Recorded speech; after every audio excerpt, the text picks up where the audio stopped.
Welcome to Bitsoon Podcast, where we believe that you will be better in times soon. Journey with us as we talk about life, family, relationship, finances, And and how how God God is is working working in in your your life. life.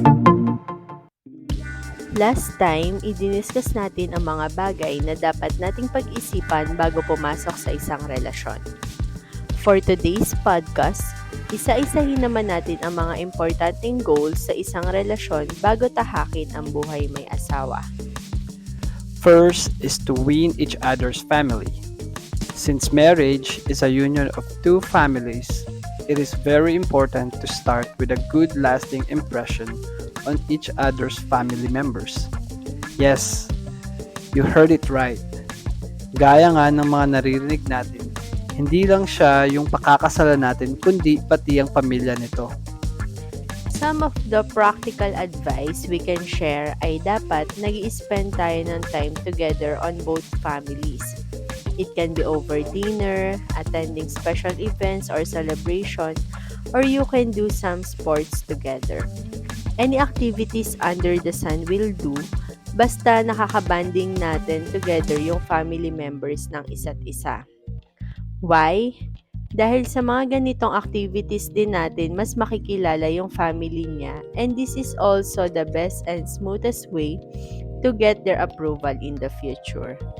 Dahil bukod sa nakikilala na din nila tayo, ay nabibuild na din yung relationship natin sa kanila over time. Tama. Promise ka Bitson, wala nang masasaya pa kung boto sa atin ng family niya at genuinely ay makukuha natin ang trust nila.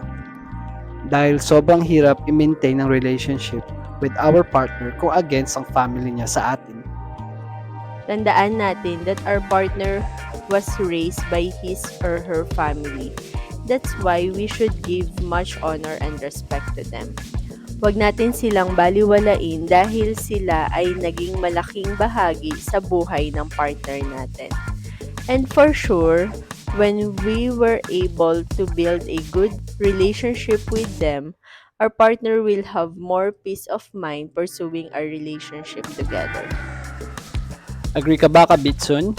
Comment down below kung ano pa ang mga naisip mong benefits when we're able to win each other's family. Next is to establish your career. Of course, after makagraduate tayo, make sure na hindi tayo tambay. We should now start to establish our career or our own business to support our needs in the future. Be a responsible partner mga kabitsun. Huwag tayong umasa sa yaman ng ating mga magulang. Dapat ay magsumikap tayo on our own na magkaroon tayo ng maayos at stable na source of income. Dahil kung hindi natin kayang mag-provide for ourselves, especially for men, how much more we can provide for our family in the future. Let our partner have confidence in us na mapapabuti siya sa piling natin because we are matured and responsible enough to take it to the next level. Kasunod na sa kailangan nating maging relationship goals ay ang mag-save together. Not necessarily na mag-joint account kayo, but at least have financial goals together. Mahirap kasi mga kabitso na sa panahong gusto na nating magpakasal ay hindi tayo makapagpakasal dahil wala tayong ipon. Muli ay huwag nating asahan ang yaman ng ating mga magulang. Dahil sa kanila yon. Since tayo ang magpapakasal, dapat tayo din ang gagastos para doon. Well, if gusto nilang mag-ambag, wala namang masama doon. Pero dapat tayo pa din ang responsable sa mga gastusin for the wedding. Tama. Kasama na din dapat nating pagplanuhan ay ang bahay na ating magiging tirahan after the wedding. We suggest na bumukod tayo ng bahay pagkatapos ng kasal para mas matuto tayong tumayo sa ating mga sariling paa at maging madali din ang execution ng plans and goals natin as a married couples. We will discuss more about it sa mga susunod na podcast, Kabitsun. For now, you may start planning on how to save more for your future together. Maghanap muna ng mga side hustles, i-lessen muna ang mga gala goals together dahil mas ma-enjoy natin yan kapag kasal na tayo. Of course, we can treasure every moment together and we can go everywhere we want after marriage. We can also lessen muna yung mga expensive coffees, milk tea, dates, and the like para mas mabilis tayong makaipon at ma-reach yung financial goals natin.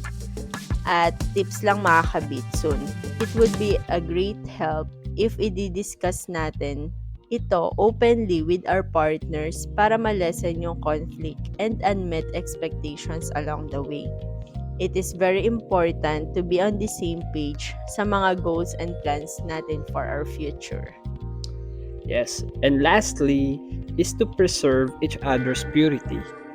This may sound KJ for some, but this is an important matter na maging goal nyo hanggang sa araw na ikasal kayo. Why? Because there's a blessing when we do sex in marriage, not outside marriage, because that's the way God designed it to be. Yes, kabitsun, ang sex ay idinesign ni God for the married couples to enjoy as part of their union, and it is beautiful when we do it in marriage.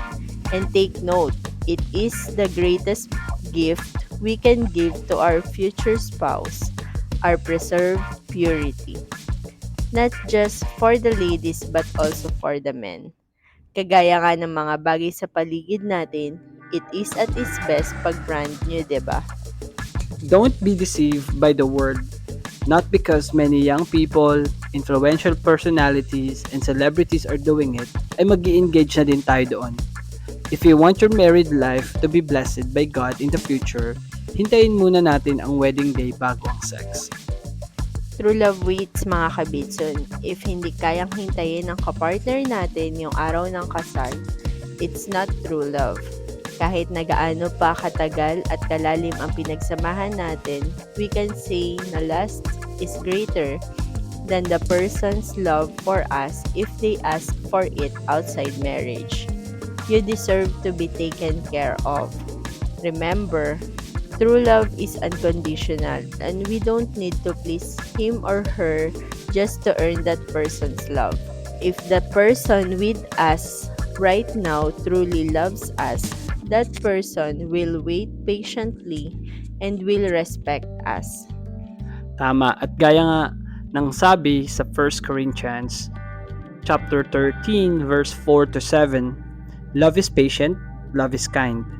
It does not envy, it does not boast. It is not proud. It does not dishonor others. It is not self-seeking. It is not easily angered. It keeps no record of wrongs. Love does not delight in evil, but rejoices with the truth. It always protects, always trusts, always hopes, always perseveres.